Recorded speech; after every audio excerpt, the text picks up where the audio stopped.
हाय मेरे प्यारे बच्चों, मैं आज लेकर उपस्थित हुआ हूँ आप लोग के सामने क्लास 8 की कुछ चैप्टर, जो जिस चैप्टर के बारे में कहा जाता है यदि सीख लिए बेसिक तो समझ आए कि पूरा मैथ छू मंतर हो जाएगा। वो कैसे? लोग बोलते हैं छू मंतर हो जाएगा, पर होता तो नहीं है। होगा क्यों नहीं? मैथे रहेगा कि आदमी लोग भी रहेंगे। देखो, बीजीय व्यंजक है, बीजीय व्यंजक एवं सर्व समीकाएं, इस चैप्टर के नाम है। और चैप्टर जब आता है तो इस चैप्टर में ऐसा कारनामा है कि यहाँ x square y plus x y square plus x z y, जब इस प्रकार की क्वेश्चनें आती है तो बच्चों के सामने समस्या खड़ा हो जाती है। अब बच्चे करे क्या? अब यही क्वेश्चन में देता है एक पदी, द्विपदी, त्रिपदी, अब व्यंजक दे देता है। और कभी कभी यहाँ समीकरण भी पूछ देता है, तो कभी व्यंजक कभी पद। अब पद तक पूछता तो ठीक है था, पर यहाँ करता क्या है, गुणांक भी दे देता है। गुणांक, चर, अवचर। अब बेचारा चर अवचर, तो चर अवचर में समझने लगता है चर क्या चीज, चर गाय चर भैंस चर। तो इस प्रकार से चर नहीं, वेरिएबल होता है, कांस्टेंट होता है। कॉलम मेथड होता है, हॉरिजॉन्टल मेथड योग करने की, अंतर करने की, जोड़ने की, घटाने की, ये सब संक्रियाएं होती है। तो इस प्रकार के प्रश्नों को कुछ ही क्षणों में हम इसको सॉल्यूशन करने के लिए जा रहे हैं और समझेंगे कि पद क्या होता है, गुणांक क्या होता है, सजातीय क्या होता है, विजातीय क्या होता है, समान पद क्या होता है, असमान पद क्या होता है। इसको हम बारीकी तरह से समझेंगे और सोचेंगे कि आखिर ये सब इस प्रकार के प्रश्न बनते कैसे हैं। तो देखिए, अब शुरू से स्टार्ट किए तो शुरू से करते हैं, व्यंजक पर आते हैं। तो व्यंजक आखिर होता क्या है? व्यंजक जो होता है कुछ x y plus y z इस प्रकार से जब रहता है तो अब हम इसको क्या कहते हैं, व्यंजक कहते हैं। व्यंजक तो कहते हैं, लेकिन कभी कभी पूछ देता है समीकरण। तो जब बराबर में कुछ हो जाए, चाहे 0 हो जाए, चाहे 1 हो जाए, चाहे 2 हो जाए, चाहे x हो जाए, चाहे y हो जाए, कुछ भी हो जाए, तो 0 के बराबर कुछ वैल्यू होगा, इधर भी कुछ रहेगा, इधर भी कुछ रहेगा। और जब बीच में बराबर हो जाएगा तो उसको हम समीकरण कहेंगे, क्योंकि समीकरण तभी होता है जब उसके बराबर के बाद में कुछ अंक हो, डिजिट हो, अल्फ़ाबेट हो, कुछ भी हो, तभी वह समीकरण के बराबर होगा। अब इतना तो समझ गया होगा। अब कहता है बच्चा क्या कि सर आप तो व्यंजक समझा दिए, समीकरण तो समझा दिए, पर व्यंजक क्या होता है? तो व्यंजक बस कुछ नहीं होता है, इसको मिटा दो, जो बच गया बहुआ वही व्यंजक हो गया। अब व्यंजक यही होता है x y plus y z, ये जो होता है व्यंजक होता है। अब इसमें यहाँ तक तो ठीक है, व्यंजक बराबर हो गया तो समीकरण, अब बराबर कुछ भी नहीं हुआ तो व्यंजक, यहाँ तक ठीक है। लेकिन व्यंजक और समीकरण के बारे में हम समझ चुके हैं। अब यहाँ आता है पद। पद करता क्या है? पद किसे कहते हैं? तो पद कुछ गुणांक जो जोड़ या घटाव के द्वारा अलग होता है, उसी को हम पद कहते हैं। यहाँ पदों की संख्या 2 है, एक पद ये है, एक पद ये है। तो पद 2 कैसे है? एक्स और वाई जो है ये दोनों मिला करके एक पद बनता है, और वाई जेड मिला करके एक पद बनता है, और दोनों मिला करके जोड़ देंगे, एक पद ये और एक पद ये, तो एक एक बराबर 2, यानी पदों की संख्या 2। अब तो पद भी समझ चुके हैं। अब क्या, गुणांक कभी कभी दिया जाता है, कभी कभी दिया जाता है 4xy plus 3x square Y Z. जब इस प्रकार की प्रश्न होती है तो इस प्रकार की प्रश्न में क्या होती है, कहते गुणांक है, यहाँ इसका गुणांक है, यहाँ इसका गुणांक है, तो गुणांक है किसका? तो इस प्रकार से हम समझ सकते हैं बहुत ही सरल भाषा में कि गुणांक जो अंक का जिस पद में हम गुणा करते हैं उसी को हम गुणांक कहते हैं। तो यहाँ पदों की संख्या 2, एक पद ये और एक पद ये, 1 और 1 2। तो यहाँ देखेंगे गुणांक जो होगा, यहाँ 4 गुणांक होगा, किसका, एक्स वाई का, और 4 जो होगा 4 होगा, इसका मल्टीपल होगा, यानी 4 एक्स वाई का गुणांक होगा, इसलिए 4 को हम एक्स वाई का गुणांक कहेंगे। तो यहाँ गुणांक हो गया 4, यहाँ जो गुणांक किसका, तो एक्स वाई का जो गुणांक है यहाँ 4 है। अब देखेंगे इसमें पद कितना है, तो पद 2 है। कौन कौन है बाबू, तो एक पद ये हो गया और एक पद ये हो गया, 2 पद हो गया, 2 पद हो गया। लेकिन देखो अब गुणांक कहेगा तो यहाँ 4 क्या है, 4 गुणांक है। अब बोलेंगे किसका गुणांक है, तो किसका, एक्स वाई का, कौन, 4। अब अलग हो गया है, प्लस अलग कर रहा है, एक पद इधर और एक पद इधर। जब बीच में गुना रहे ना तो समझ जाएंगे कि 3x² yz जो है मतलब तीनों एक ही साथ है, गुना किया हुआ है, इसलिए वह एक पद लिया हुआ।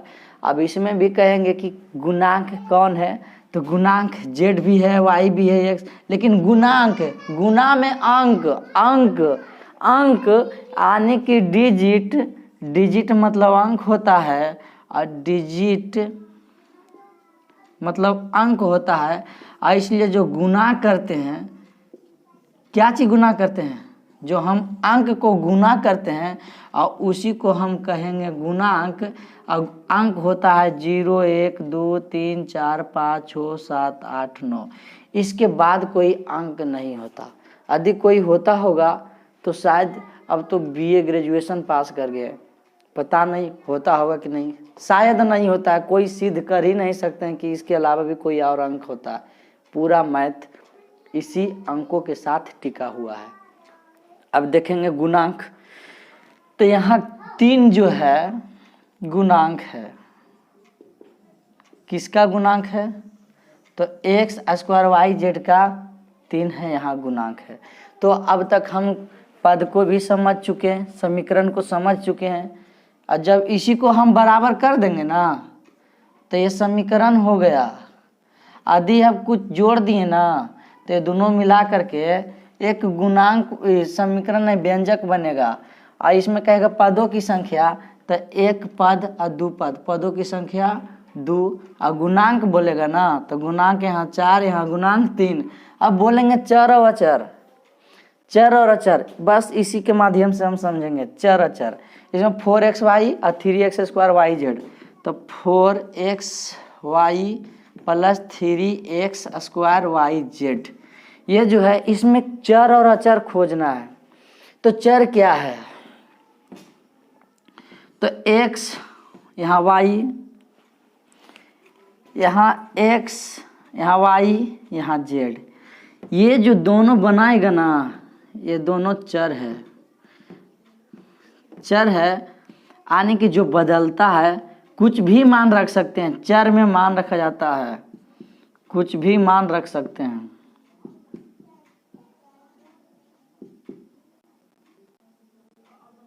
कुछ भी मान रखते हैं यानी चर में मान रखा जाता है।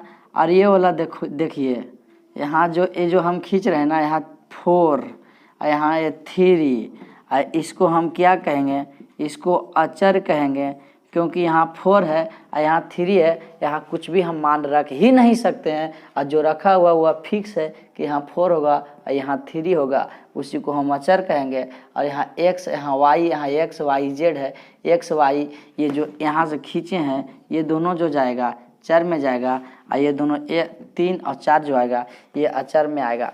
तब बताइए समझ में आया कि नहीं। यदि समझ में आ रहा है तो लाइक और कमेंट जरूर करें। अब देखेंगे एक पदी द्विपदी, तो द्विपदी एक पदी के बारे में तो बता ही दिए हैं। यदि हम लिखेंगे यहाँ 4xy, तीनों एक साथ है तो यानी एक पद है, अब प्लस उसको लिख देंगे 3x² yz, तो ये 2 को मिल गया, एक पद ये हो गया और एक पद ये हो गया, दोनों मिला करके 2 पद हो गया। तो पदों की संख्या 2। यदि इसमें हम कुछ जोड़ दें, प्लस y कर दें, इसमें और y जोड़ देते हैं, प्लस वाई कर दें तो कितना पद, एक पद, दो पद और एक वाई जुट गया तो पदों की संख्या 3 हो गया। इस प्रकार की हम पद को दर्शा सकते हैं। अब आगे यहाँ सजातीय और वहाँ आगे भी जातीय, तो देखेंगे, साफ कर देते हैं इसको।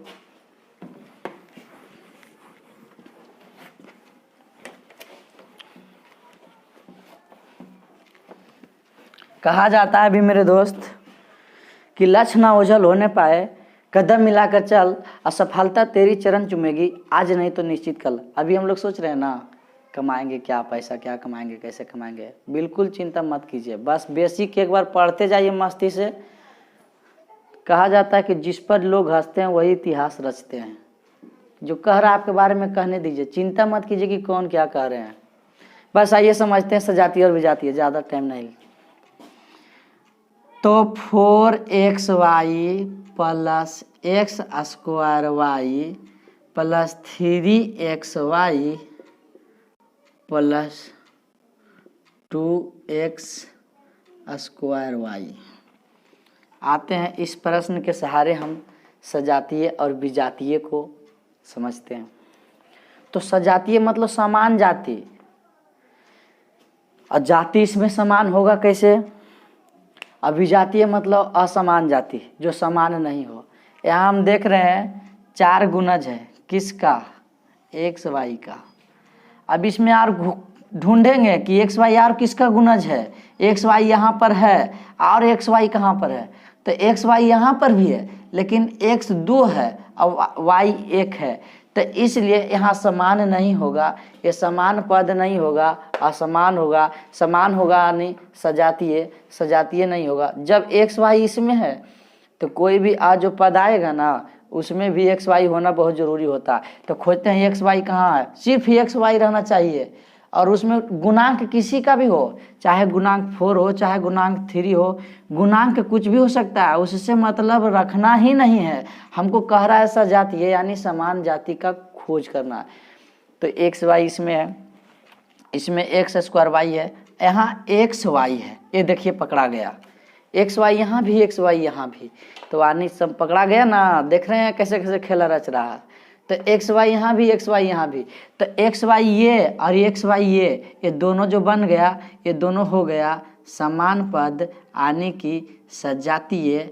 और इसको यदि हम मिलाते हैं 4xy यहाँ 4xy यानी एक्स वाई यहाँ पर ही है, एक्स 1 है, यहाँ एक्स 2 है, क्योंकि एक्स गुने एक्स करेंगे ना तो एक्स स्क्वायर के बराबर होगा। एक्स यहाँ 2 है, एक्स यहाँ 1 है, तो इसलिए 2 है तो बराबर नहीं होगा, इसलिए सजातीय नहीं होगा, विजातीय होगा। विजातीय सजातीय यानी समान होना चाहिए। गुणांक किसी का भी हो सकता है, गुणांक कुछ भी हो सकता है, गुणांक 3 भी हो सकता है, 4 भी हो सकता है, 2 भी हो सकता है, 1 भी हो सकता है, कुछ नहीं तो 1 तो छिपा हुआ ही रहता है। अब देखेंगे आगे, यहाँ एक्स स्क्वायर वाई है तो सजातीय ढूंढेंगे, तो यहाँ एक्स स्क्वायर वाई है ना, तो यहाँ कुछ भी नहीं तो 1 अपने आप में छुपल रहता है, गुना हुआ रहता है, क्योंकि 1 से कोई भी संख्या को हम गुना करते हैं या भाग देते हैं तो उसमें कोई भी डिफरेंट आने वाला नहीं है। तो देखते हैं एक्स स्क्वायर वाई। अब एक्स स्क्वायर वाई और कहाँ है? गुणांक किसी का भी हो सकता है, उससे हमको मतलब नहीं है। तो एक्स स्क्वायर वाई यहाँ तक खोज लिए। चलिए थोड़ा ठीक से दर्शाते हैं, डिजिटल बोर्ड नहीं है, ब्लैक कलर से कर रहे हैं। एक्स स्क्वायर वाई और एक्स स्क्वायर वाई कहाँ है? एक्स स्क्वायर वाई नहीं है, यहाँ एक्स है और एक्स स्क्वायर, ओ हाँ देखिए आ गया, यहाँ एक्स स्क्वायर और यहाँ वाई है, ये दोनों जो मिल रहा है, ये दोनों जो होगा, ये दोनों सजातीय होगा। सजातीय यानी समान होगा। यहाँ एक्स वाई, यहाँ 2x स्क्वायर, यहाँ एक्स स्क्वायर वाई, यहाँ 2x स्क्वायर वाई, दोनों सजातीय होगा। यदि इन दोनों को यदि लिया जाए, इनको और इनको, तो ये दोनों विजातीय होगा, क्योंकि जो रेड कलर से है ये दोनों सजातीय, और जो ब्लू कलर से है, ब्लैक पेन कलर से है, ये भी ब्लैक और ये भी ब्लैक, दोनों ब्लैक जो है दोनों सजातीय बनाएगा। और ये दोनों जो रेड है दोनों रेड सजातीय बनाएगा, जबकि एक रेड और एक ब्लैक दोनों जब मिलेगा तो विजातीय बनाएगा, और एक ब्लैक और एक रेड ये जब दोनों मिलेगा तो विजातीय बनाएगा। तो अब हम इस प्रकार से सजातीय विजातीय असमान पद को अब हम समझ चुके हैं। लेकिन बात इतना तक रहे तब ना, इतना तक अभी कहाँ, ये तो झांकी है, पूरा भी पढ़ना बाकी है। तो अब आ चुका है क्या, स्तंभ विधि, कॉलम मेथड, क्षैतिज विधि, हॉरिजॉन्टल मेथड, इस प्रकार से है। तो इसको अब समझेंगे कि किस प्रकार से बनाया जा सकता है। तो बस अभी कुछ एकदम वीडियो को छोड़िएगा नहीं, तुरंत समझाते हैं कि किस प्रकार से बनता है। स्तंभ विधि, क्षैतिज विधि। स्तंभ विधि, क्षैतिज विधि होता क्या है?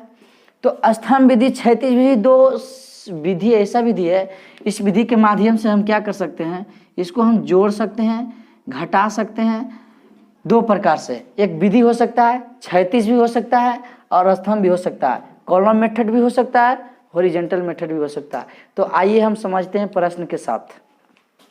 तो अब बस देखिए प्रश्न में क्या कर रहा है, क्लास 8 का बुक है, योग ज्ञात कीजिए। अब व्यंजक दे दिया जाता है, व्यंजक कैसा में रहता है, किस रूप में रहता है? तो देखिए आप निकालिएगा एक्सरसाइज 6.1 का 6.1 का देखिए, इसमें 3 में निम्नलिखित का योग ज्ञात कीजिए। फर्स्ट 3 प्रश्न नंबर 3 का फर्स्ट ले लेते हैं। देखिए क्या कह रहा है, 3 का 1, x y plus z comma x plus 2xy minus 3z। ये तो है योग ज्ञात करना है। अब बताइए, आ रहा है ना, दिक्कत हो रहा है ना?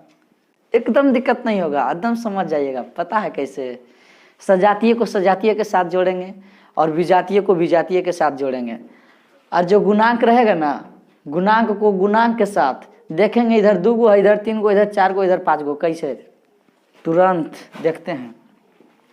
यहाँ x प्लस जेड है, इसको जोड़ते हैं, जोड़ने पर देखिए कैसे जुटता है। तो एक्स वाई प्लस जेड ये जो है एक व्यंजक है, x plus y x y plus z जो है एक व्यंजक है, यानी कि यहाँ एक पद और एक पद ये दोनों मिला देंगे 2 पद, प्लस योग करना है, इसको योग करना है हमको, योग करें यानी कि जोड़ें।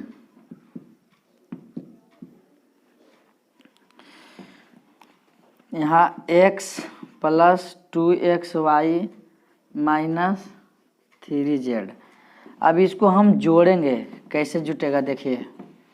यहाँ पर xy है, अब ब्रैकेट क्या करेंगे, हटा देंगे। यहाँ पर कुछ नहीं तो प्लस, यहाँ प्लस है तो सिंपल है, ब्रैकेट हटा देंगे, कोई प्रॉब्लम नहीं होगा।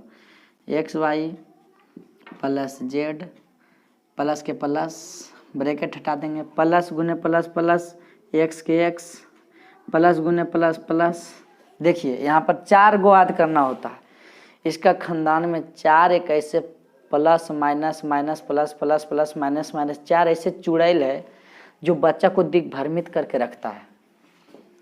प्लस गुने प्लस बराबर प्लस, प्लस गुने माइनस बराबर माइनस, माइनस गुने माइनस बराबर प्लस, अब माइनस गुने प्लस बराबर माइनस। ये 4 ऐसे चुड़ैल है, इसका खानदान में 4 ऐसे शब्द है, जो 4 ऐसे साइन है, 4 ऐसे चिन्ह है जो बच्चे को दिग्भ्रमित करके रखता है। और ख़ास करके तो यूं ही ऐसा प्रश्न में और जब ब्रैकेट लगता है तो पता नहीं चलता आबत है कि जात है।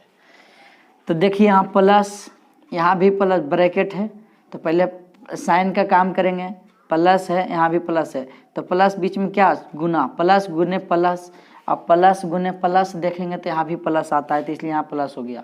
यहाँ कुछ नहीं तो एक है, तो यहाँ 2xy का 2xy एक में गुना करेंगे इतना ही है, माइनस है, यहाँ प्लस है, यहाँ माइनस है, तो प्लस गुने माइनस माइनस होता है, इसलिए यहाँ माइनस देंगे 3z का 3z। अब देखिए यहाँ क्या है, अब तो ब्रैकेट से निकाल दिए, अब काम आता है इसको जोड़ना है कैसे। तो यहाँ सजातीय चुनना है, सजातीय को सजातीय के साथ और विजातीय को विजातीय के साथ। तो हम बहुत ही अच्छी तरह से सजातीय और विजातीय के बारे में बता चुके हैं कि जिसमें समान पद आएगा, जिसमें समान पद आएगा, गुणांक कुछ भी हो सकता है, वो सजातीय होगा, और जिसमें समान नहीं आएगा वो विजातीय होगा। तो देखिए सजातीय क्या है, यहाँ एक्स वाई आ रहा है ना, एक्स वाई आर होना चाहिए, उसी के साथ जुटेगा, उसी के साथ घटेगा, कुछ भी होगा तो सजातीय के साथ ही होगा। सजातीय नहीं मिलेगा तो जैसे है वैसा ही उस खड़ा खड़ी रह जाएगा। अब देखिए एक्स वाई यहाँ भी देखिए एक्स वाई है, लेकिन यहाँ एगो ऐजा दू गो, तो एक्स वाई यहाँ एक्स वाई यहाँ। अब कह रहा है कोची हमको जोड़े ले कह रहा है, यानी योग करे यानी जोड़े। तो देखो 2xy और यहाँ xy, दू गो यहाँ पर ही है, एगो यहाँ पर ही है, तो कई गो कुछ नहीं, तो यहाँ एक छिपा हुआ है, एगो यहाँ है, दू गो यहाँ है, तो 2 1 3 xy। अब देखिए इसका काम खत्म हो गया, xy निकालिए। अब करना किसका है, z। यहाँ z है और यहाँ क्या z, हाँ यहाँ देख लीजिए, यहाँ z है एगो और यहाँ z को ची है 3 गो, ये प्लस में है, ये माइनस में है, यानी कि कर्ज कै रुपया था, माइनस मतलब कर्ज और प्लस मतलब कमाना। कर्ज था 3 रुपया, 1 रुपया चुका दिया, कै रुपया कर्ज रहा 2 रुपया, तो यहाँ -2z। अब देखिए z का भी काम खत्म हो गया, अब बेचारा बचा हुआ x, तो प्लस x के प्लस x कर दो। और जब इस प्रकार के जब प्रश्न रहता है तो हम लोग क्या करते हैं, पहले प्लस कर लेते हैं, उसके बाद माइनस कर लेंगे। तो 3xy plus x minus 2z इसका आंसर होगा। अब बाबू इसी प्रकार से सब का सब मैथ बनेगा। और यदि समझ में नहीं आया तो आप हमें लाइक शेयर और कमेंट जरूर करें। कमेंट तो जरूर ही करें कि समझ में आया या नहीं। फिर इसके बाद हम अगले एपिसोड में बताएंगे कि किस प्रकार से हम बीजीय व्यंजक एवं सर्वसमीकाएँ को अच्छी तरह से समझ सकते हैं। प्लीज़ लाइक शेयर जरूर करें। थैंक यू, धन्यवाद। भारत माता।